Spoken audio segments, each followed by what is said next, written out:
Harka fuudhaa daawwattootaa fi dhaggeeffattoota keenya nageenyi keenya kabajaa fi jaalala bakka jirtan maatti qabu jechaa oduuwwan wayitaawoo yeroo kanaaf qopheeffame isinitti himaa dursa oduu ijoo. Irree fi gaachanni saba Oromoo waraanni bilisummaa Oromoo kibba bahaa Oromiyaatti lola jabaa loltoota faashistii Abiyyi wajjin geggeessuudhaan injifannoo cululuqaa galmeessuu ifoomse. Gama biraan loltoonni bilxiginnaa sirnicha ganuudhaan waraana bilisummaa Oromoo tarkaanfataa jiru jedhame. Godina Wallagga Lixaa aanaa Hoomaattis loltooti sirnichaa kun irree fi gaachana saba Oromoo wobboota tarkaanfataa jiru. Injifannoo argamee fi loltoota tarkaanfataa jiran ilaalchisee gabaasa bal'aa qopheeffanneerra isin biraan geenya. Kufaatiin nagdee hamaa keessa galtee kan jirtu Impaarettiin amma ammoo daballii gatii teleekoomii taasisuuf akka jirtu saaxilame. Bilxiginnaan erga aangootti dhufee dhaabbata maallaqa addunyaa fi baankii addunyaa wajjin waliigaltee mallatteessuun humni bittaa birrii akka kufu kan taasise yoo ta'u, amma ammoo tajaajiloota Itiyoo Telekoom kennuun irratti daballiin taasifamuufi jedhame. Daballiin kun akka taasifamu ammoo qaamonni addunyaa lamatu qajeelfama kennee jedhame. Eenyutu ajaja kennee daballiin akkamitti taasifamaa kan jedhu bal'inaan isin biraan geenya. Bilxiginnaan buusii bittaa rasaasaa fi ijaarsa gamoo bilxiginnaa jedhu labsuun kutaalee Impaarettii iddoo hedduutti maallaqa sassaabaa jiraachuun ifoome. Buusiin kun dirqamaan kan kennamu yoo ta'u, namni buusu illee tarkaanfii irratti fudhatamaa jira jedhame. Kana irrattis gabaasa bal'aa qopheeffanneerra.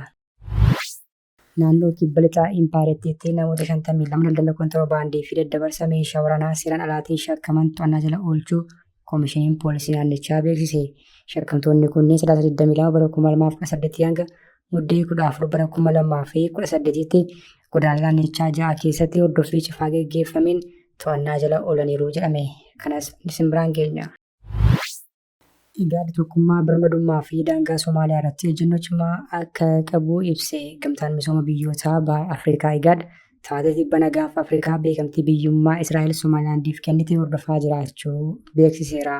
Bal'inaan kan ilaallu ta'a. Toora YouTube chaanalii kanaa subscribe, like, share taasisaa jechaan gara oduu bal'inaan qopheeffannetti isin dabarsa. Irree fi gaachanni saba Oromoo waraanni bilisummaa Oromoo kibba bahaa Oromiyaatti lola jabaa loltoota faashistii Abiyyi wajjin geggeessuudhaan injifannoo cululuqaa galmeessuu ifoomseera. Gama biraan loltoonni bilxiginnaa sirnicha ganuudhaan waraana bilisummaa Oromoo tarkaanfataa jiru. Godina Wallagga Lixaa aanaa Hoomaattis loltoota sirnichaa kun irree fi gaachana saba Oromoo wobboota tarkaanfataa jiru jedhame. Bilxiginnaan loltoota isaa lafoo fi samiin jeettii fi dirooniin dabaalee Oromiyaa keessatti lola jabaa geggeessaa fi lammiilee nagaa akka baalaatti harcaasaa kan jiru yoo ta'u, haleellaa jabaa waraanni bilisummaa Oromoo irratti banu garuu damdamachuu hin dandeenye. Akka kanaan irree fi gaachanni saba Oromoo waraanni bilisummaa Oromoo zooniin kibba bahaa guyyaa dheengaddaa lola jabaa godina Arsii bahaa aanaa Asakoo ganda dirree Odaa keessatti geggeesseen waraana faashistii Abiyyi kana barcuma aangoo nama dhuunfaa tiksuuf bobbaate 3 irraa ajjeesuun 7 ammoo madeessuun gandicha keessaa ari'ee baaseera. Guutuu kanaan jiru miseensonni raayyaa ittisaa Impaarettii fi milishoonni sirnichaa qawwee bilxiginnaa baachuun uummata isaaniitti dhokaasaa ajjeesaa fi raarsaa turan gocha isaaniitti gaabbuun harka kennachuu itti fufaniiru. Akka kanaan godina Wallagga Lixaa aanaa Hoomaatii milishaan sirnichaa tokko qawwee akamaa 2 fi rasaasa 66 mooraa diinaatti baasuun waraana bilisummaa Oromoo zoonii lixaatti harka kennateera. Kufaatii dinagdee hamaa keessa galtee kan jirtu Impaarettiin amma ammoo daballii gatii teleekoomii taasisuuf akka jirtu saaxilame. Bilxiginnaan erga aangootti dhufee dhaabbata maallaqaa addunyaa fi baankii addunyaa wajjin waliigaltee mallatteessuun humni bittaa birrii akka kufu kan taasise yoo ta'u, amma ammoo tajaajiltoota Itiyoo Telekoom kennuu hundarratti daballiin taasifamuufi jedhame. Daballiin kun akka taasifamu ammoo qaamolee addunyaa lamatu ajaja kennee jedhame. Bilxiginnaan tajaajiloota Itiyoo Telekoom kennuu irratti daballii maallaqaa taasisuu akka jiru kan gabaafame yoo ta'u, kanas akka taasisuuf dhaabbanni maallaqaa addunyaa fi baankii addunyaa ajaja dabarsuutu himame. Bilxiginnaan kanaan duras dhaabbilee maallaqaa irraa qajeelfama fudhachuun al tokkotti humna bittaa birrii Impaarettii dachaa 2 oliin gadi kuffisuun yaadatama. Kana malees meeshaalee nyaataa fi bu'uuraalee misoomaa dabalatee daballii gatii taasisaa kan ture sirnichi amma dabareen Itiyoo Telekoom gahuun tajaajiloota dhaabbatichi dhiyeessu hundarratti daballii taasisuuf jira jedhame. Akka Qidaamee Gabiyaan gabaasetti yoo ta'e dhaabbileen kunneen lachan Itiyoo Telekoom daballii akka taasisuu qabu ajaja dabarsaniiru. Itiyoo Telekoom gatii gadi bu'aadhaan tajaajila sagalee fi daataa dhiyeessaa jira kan jedhan dhaabbileen kunneen kanaaf daballiin gatii taasifamuu qaba jedhaniiru. Sababni kan biraan ammoo erga humni bittaa birrii kufee booddee Itiyoo Telekoom meeshaalee teekinooloojii alaa galfachuu fi mindaa hojjettoota kaffaluu wajjin wal qabatee baasii guddaaf saaxilameera kan jiru akka ta'etu eerame. Kana dura yeroo bilxiginnaan maallaqa dhabuun rakkachaa ture doolaara miliyoona 800 kaffaluun gara Impaarettii kan seene Safaariikoom daballii gatii kana dura taasisuu turuu fi bilxiginnaanis ganamuun gabaafamaa ture. Bilxiginnaan birrii fudhate kanaan meeshaa waraanaa gurguddaa bitatee ittiin lammiilee nagaa haleelaa tureera.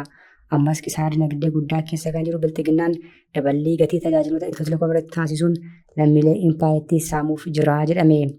Dubbii isaaniitti kan hin saalfanne pirezidaantiin bilxiginnaa tibba darbe impaayettiin bara 2036tti Afrikaa irraa guddina dinagdeetiin sadarkaa tokkoffaa ni taati jechuun ni yaadatama. Bilxiginnaan buusii bittaa rasaasaa fi ijaarsa gamoo bilxiginnaa jedhu labsuun kutaalee impaayettii iddoo hedduutti maallaqa sassaabaa jiraachuun ifoome. Buusiin kun dirqamaan kan kennamu yoo ta'u namni buusuu dide tarkaanfii irratti fudhatamaa jira jedhame. Erga bilxiginnaan aangootti dhufee haala jiruu fi jireenyaa akkasumas dinagdee impaayettii mataa fi miila dhorkee as lammiilee nagaa irratti saamichi kallattii garaa garaatiin taasifamaa tureera. Bara kana namni tokko gibira kaffaluuf yoo waajjira mootummaa deeme gibiratti dabalataan kaffaltii mana murtii aadaa, kan mana maree ispoortii, kan waldaa daldaltootaa, kan deeggarsa milishaa, kan waldaa misooma oromiyaa, kan buusaa gonofaa fi kanneen kana fakkaatan hunda kaffaluun akka deebi'utu himama. Dhiyeenya kana ammoo buusii kan biraan maqaa rasaasa raayyaa ittisa biyyaa bituu fi ijaarsa gamoo waajjira bilxiginnaa jedhuun walitti qabamaa jira jedhame. Godina Shawaa Lixaa aanaa Adaa Bargaa keessatti gochi kun baay'inaan geggeeffamaa jiraachuu jiraattonni himataniiru. Milishoonni namootaan maallaqa fidaa jechuun dirqisiisaa fi kan hidhan ammoo hidhaatti guuraa jirus jedhame. Jiraattonni akka jedhanitti namni tokko bittaa rasaasaa fi ijaarsa gamoo waajjira bilxiginnaa kanaaf qarshii 6,000 kaffaluu qabdu jedhamuun hiraarfamaa fi hidhamaa jiraachuu himataniiru. Bara kana keessa ofiyyuu jiraachisuu dadhabneerraa kan jedhan jiraattonni eessaa finnee kaffallaa gaafa jennu nu hidhuun nutti roorrisuu jedhaniiru. Bilxiginnaan maqaa garaa garaatiin maallaqa uummataa saamee ittiin diroonii fi jeettii ba'aa giddu galeessaatii bitachuun rasaasuma maallaqa uummataan bitameen uummaticha ajjeesaa tureera. Ammas ajjeesutti jira. Naannoo kibba lixaa impaayettiitti namoota 52 daldala kontiroobaandii fi daddabarsa meeshaa waraanaa seeraan alaatiin shakkaman to'annaa jala oolchuu koomishiniin poolisii naannichaa beeksise. Shakkamtoonni kunneen 22 bara 2018 hanga muddee 14 bara 2018tti godinaalee godinichaa 6 keessatti hordoffii cimaa gaggeeffameen to'annaa jala ooluun himameera. Akka ibsa odeeffannoo kanaatti shakkamtoonni to'annaa jala oolan kunneen gochaawwan seeraan alaa kanneen akka daddabarsa meeshaalee waraanaa fi rasaasaa, warqee, bunaa, boba'aa konkolaataa, mukaa akkasumas maallaqa biyya alaa fi qarshii sobaa daddabarsuu keessatti utuu hirmaatanii shakkiin to'ataman. Poolisiin sakatta'insa taasiseen walumaa galatti qabeenyaa qarshii miliyoona 19 fi 38 fi 529 tilmaamu to'annaa jala oolchuu ibseera. Meeshaaleen to'ataman kunneenis buna qishiraa kiiloogiraama 9,000 fi 81, buna duudaa kiiloogiraama 24 fi 763, buna diimaa kiiloogiraama 3,000 fi 963 akkasumas buna makamee kiiloogiraama 810, boba'aa liitira 10,000 fi 800, beenzila liitira 170 dabalatee meeshaalee waraanaa gosa 3 fi rasaasa gosa adda addaa 187 akkasumas warqee giraama 12.6 ta'uun ibsameera. Dabalataanis maallaqni paawundii Sudaan kibbaa adda addaa fi qarshiin sobaa Itoophiyaa hedduun argameera.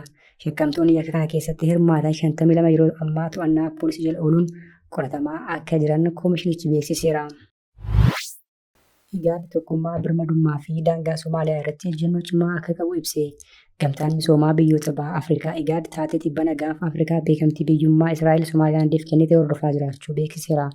Riippaabilikiin Federaalawaa Somaaliyaa miseensa Igaad taate kan birmadummaa qabdu tokkummaa birmadummaa fi kabajni daangaa ishee seera addunyaa keessatti beekamuu ta'uu irratti ejjennoo cimaa qabaachuu ibse Igaad. Beekamtiin gamtokkee kamiyyuu chaartarii dhaabbata biyyoota gamtoomanii waliigaltee gamtaa Afrikaa fi waliigaltee Igaad ittiin hundeeffame kan wal faalleessuudha jedheera. Igaad michuuwwan isaa addunyaa fi qooda fudhattoonni hundi seerota addunyaaf akka bitaman akkasumas marii fi adeemsa nagaa tasgabbii fi tumsa naannichaa jajjabeessuu keessatti qooda isaanii akka bahan waamicha godhe.